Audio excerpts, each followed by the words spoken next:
Hello, hello! I am so happy to see you here today. We'll be talking about something pretty interesting and enlightening, so I'm excited. And the first thing I want to do is share with you my notebook. Not actually share with you, but show you what it is and how I'm using it and things like that. So I have about like 5 or 6 or maybe even more notebooks. I love journaling. Each of my notebooks serves a specific purpose, a specific topic that I discuss there, and this one in particular is my sort of like manifestation notebook. You can see that it reads, I really need a day between Saturday and Sunday, which to me screamed of manifestation the moment I laid my eyes on it. Because think about it, like a day between Saturday and Sunday, it's something that doesn't yet exist, right? It doesn't exist. But once you think about it, once you imagine it, once you create it in your head, it starts existing. Right? Because it's in there. And who says that your thoughts aren't realistic, aren't existing? They are, because they serve our manifestation in the form of our behavior. Am I right? And it's not just that you create it in your head, you put it down, you write it down somewhere, and then you have a physical form of it. So basically, in this day that doesn't yet exist here, but already exists here, everything is possible. And so that's why I picked it. And I want to share with you something that I've been doing recently. Let me just find the right page. Oh, here it is. Okay. So, look at this. Isn't it pretty? This is my castle. So basically, one day I just sat down. I think it was one evening, actually. I sat down and I thought, what would my castle look like if I was in some other realm? I don't know, a queen, a princess, a goddess. What would my castle look like? What would it feel like? What colors would it be in? And I just closed my eyes and I imagined it in very detail. And then I went deeper and I thought, how would I feel in there? How would I feel? Would I feel calm? Would I feel, I don't know, energized?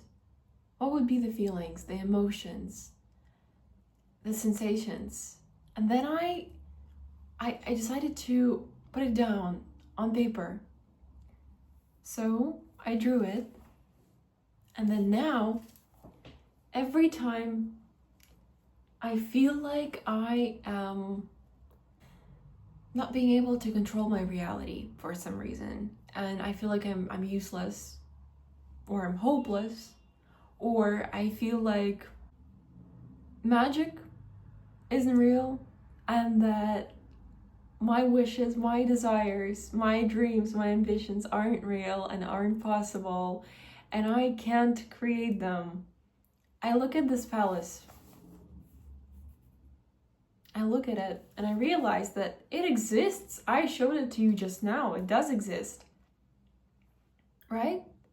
I created it in a few minutes. And the thing is, it didn't exist before, technically, right? So it started in here, then it transformed in here, and now I keep coming back to it, and the more I keep thinking about it, the more I keep looking at it, the more I keep showing it to you guys, the more it is real. The same thing is about everything else. So we have something that we crave, something that we need, right? Some need of ours. But we can't seem to get whether it will be possible or not.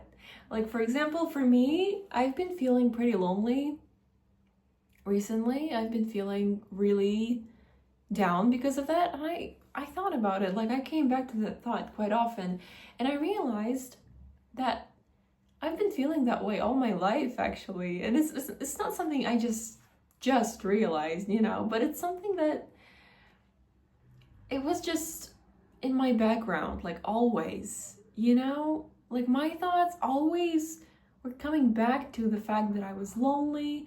I cannot say that I'm alone. I'm just lonely.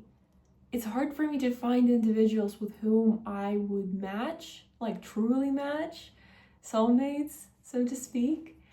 And I read this book once that said that actually your stress in life cannot always be caused only by like some like truly drastic matters, right? It can be caused by loneliness, chronic loneliness.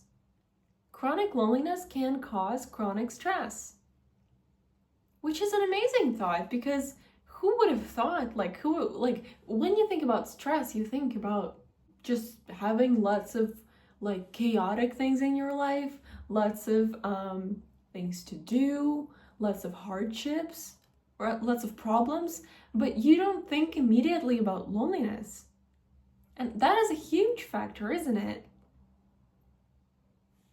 So that's that's my thing, but you may have something else. And I've been thinking about it earlier.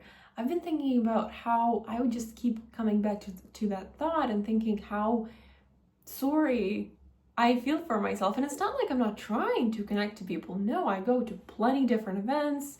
I study at the uni. Like, I have plenty of things going on. Like, I always try to approach people, to, you know,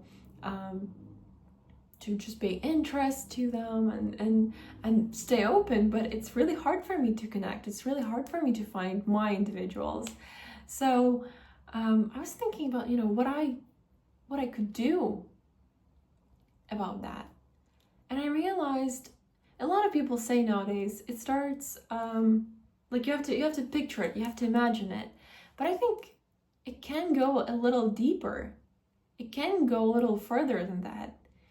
Of course, it starts here. You create it in here, the thing that you desire, right? But then you have to kind of somehow realize it.